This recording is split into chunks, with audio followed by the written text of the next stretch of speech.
this is a summary of protein digestion and absorption.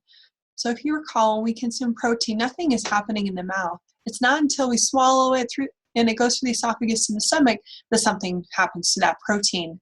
So in the stomach, we have an acid that gets released, and that acid is really strong, and it actually acts on that 3D shape of a protein, and it helps to break up the interactions between some of those side chains. So now we have more of a linear type of structure. So I like to think about it like a phone cord. If any of you know one of those old time phone cords that had the coils, if you don't know what I'm talking about, maybe ask your parents because they probably know it coils. And when you had these on a phone, after a time they would just crumple all up together into a great big blob. So think about that as being a protein, and when we denature it, we're taking it from that great big blob, and it'd be like if I stretched out the cord, had it hooked to the phone line and pulled the phone off and stretched it around across the room, and it would still have its coil, but it would be in a more linear shape. So you can kind of think about that. If it helps to think about that image and thinking about protein and how we take protein from food and what happens with it when it denatures. So in the stomach, that acid is going to denature it, and then we're going to have it go into the small intestine. Now the small intestine, again, is really where the bulk of the action happens. So this is where we're going to see that protein, so the strands of amino acids, long strands of amino acids or polypeptides, are going to be broken down into smaller pieces, and even single amino acids. We have to get into single amino acids in order for it to go across the small intestinal cell and to be absorbed into the blood. So let's go back. Again, thinking about step 3, that first thing is we're going to have some enzymes that are coming, or I guess we're in step 2. So enzymes are going to be coming from the pancreas. Those enzymes are going to help to break down that polypeptides to many amino acids linked together into dipeptides. So 2 peptides, or maybe tripeptides. So 3 peptide bonds is what I should say, or 3 amino acids for a tripeptide, 2 amino acids for a dipeptide.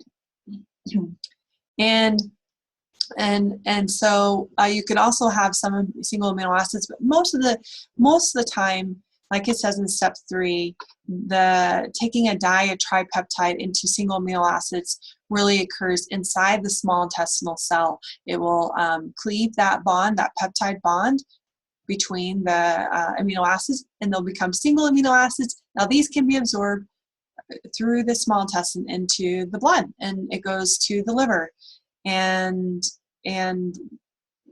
from the liver, then what happens to those amino acids after they go to the liver? Well, your book has a really nice chart, a figure here, that shows you what exactly happens from amino acids we consume in the diet. So you can see that we'll have this amino acid pool in the cell. Don't think about this as being any kind of storage form of amino acids. We do not store amino acids in the body. We use them up. We use them for, we can create new cells, or we can create new tissue. If you're weightlifting, you can create new muscle mass, or even exercising and do some kind of strength exercising, you can accrue more muscle mass. And another thing we can use it for is sometimes we can use it for energy. Now the body prefers to use other sources for energy, but it can use amino acids if it needs to for energy. And likely that some of that amino acid we consume probably will be used for energy, but predominantly wants to be used for creating new things. We can use amino acids to create other kind of compounds like serotonin, or sometimes we can create, it can be converted to fat. If we have excess, we can convert it to fat, or we can create what are called ketones. Essentially, we can convert it into something else. We can also use it to make glucose. So the only way we really can get glucose in the body is through, of course, we can consume it, but we store it as glycogen. But then we also can take amino acids and convert it to glucose if we need to. Now, like I said, ideally, though, we want to maintain our amino acids for doing these really important functions, such as creating enzymes, some hormones, doing muscle, building muscle, or other types of tissue.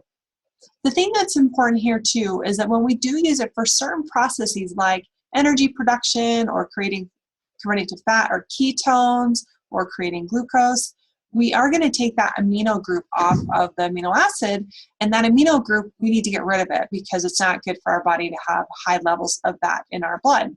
So essentially it's going to be converted to free ammonia, and then that actually will be converted to urea in the liver, and then we excrete it in our urine.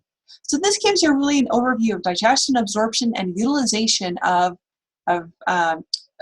protein, so digestion, absorption of protein, and utilization of amino acids in the body. If you do have further questions, just let me or the TAs know.